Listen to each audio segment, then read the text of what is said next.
Not with you. We are prayer with you. Let him come for it. Yes, good. It's okay. Okay. Yes. Are we ready? Yeah. Chairman, go ahead. Your Excellency, sir, congratulations. Thank you very much. You have scared another audio. Can you share with us, sir, one of the few things that you experienced over there, sir? Yeah, thank you very much. I thank our party leader, and for giving me the opportunity to serve first as a governor and to continue to contribute towards the development of my state and the nation. The interview went very well with wise men, and the selection of those panelists were well done, and there is nobody that will meet such wise men and women that will not respect our party. They have the interest of our party at heart. They have the interest of this nation at heart, and they want the best for this country. And as such, each and every one of us are being grilled. And I'm satisfied so far with all of the questions and the answers I've given to them. And I am very, very confident that I will top all of the aspirants in this race. You met with the president. Can you give us some insight into the discussion?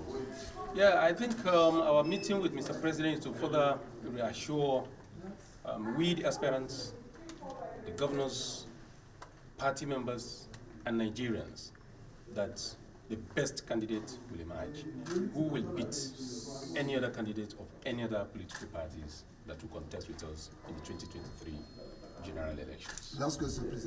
Your Excellency, sir, that means if your party goes the way of consensus, will you agree to it? 100%. Because my party, the All Progressives Congress, if they are going to go on the way of consensus, they will select the best. And I know I will emerge as the best and the consensus candidate. By the special grace of God. However, the decision of the wise men in our party, I will respect it 100%. Thank you very much. Thank you very much. Wise man. Congratulations, sir. Thank you. Mr. President. Hello. All right. Let him go in first. Let him go in first. After the screening. Yes. After the screening, yes. That's fine. That's fine. I know he was next. He's the last person.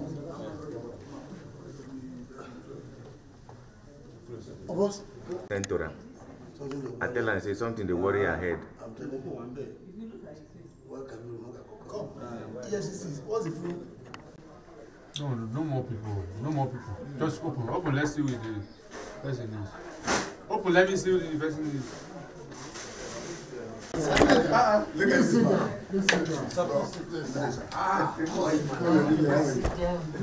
Your hand.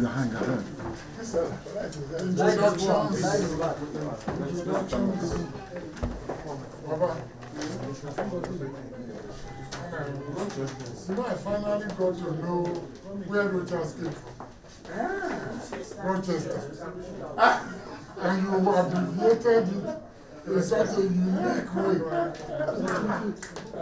It's amazing.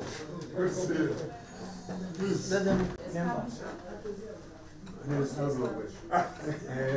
John Diego. I'm not Musa, I'm secretary.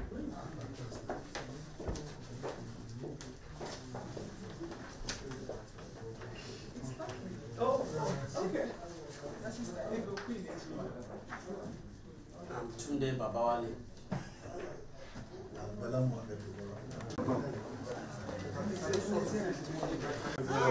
Where did you go? Come back. Incoming president. That's the president here. Yes, sir. You okay? Okay, first I'd like to thank all Nigerians for their prayers and support. I've never seen such a show of love and kindness to me. I must confess that I'm so happy by the kind of course I got and the support and prayers. And those who stood by me and my family at this very trying period of my political life. I'm very grateful to them, and I say to Nigerians, thank you very much for your support. Right now, I'm very much focused on the issue of my primaries. I've been 7 days out of the whole system, but now I'm back. I want to focus back, primarily because of my love and passion for this nation. I believe that a new Nigeria is possible, and we can do it. And some of these things you see me go through are natural challenges associated with leadership. I see it as a comma and not a full stop in my life, because after every comma, a sentence will follow. I'd like to address members of the press, if you insist, sometimes in the near future concerning my ordeal so far. But for now, I came for my screening. It was quite successful.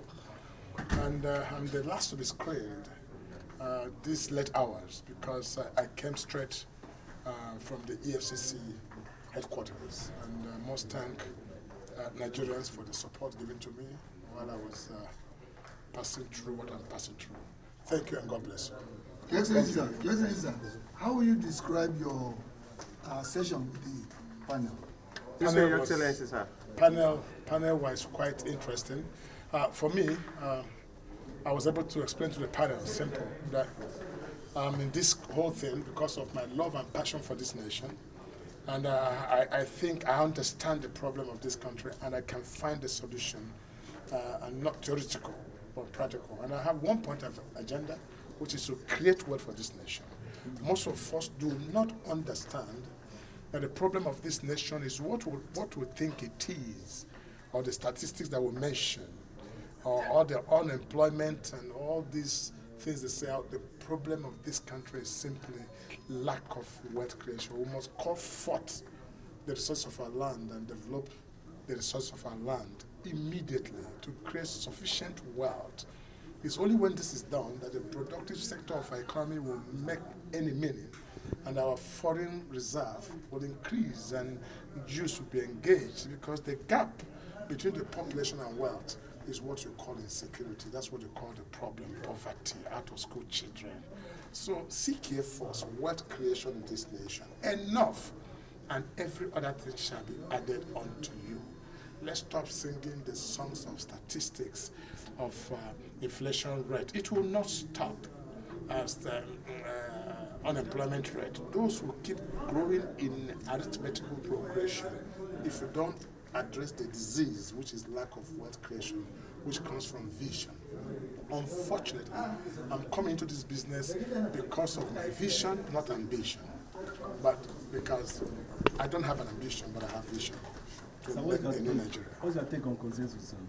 Consensus, the party. in fact, is needed. But consensus is such that all of us must agree. That's what is meant by consensus. I'm not grudgingly doing so. There must be a platform where all of us can agree and to say, listen, let's look at what other party is doing and who can really match the other party. And most importantly, who can cut across this nation. Sectional leaders now cannot help APC. Those who are champions of their tribe or religion cannot lead APC. But those who are universally acceptable, that can reach out to the north and south, a person that signifies unity is the way to go. And that's what our party should look at with our sentiments. Because already we have a challenge. Igbo number one. Igbo number one. No, Mr. President, number one.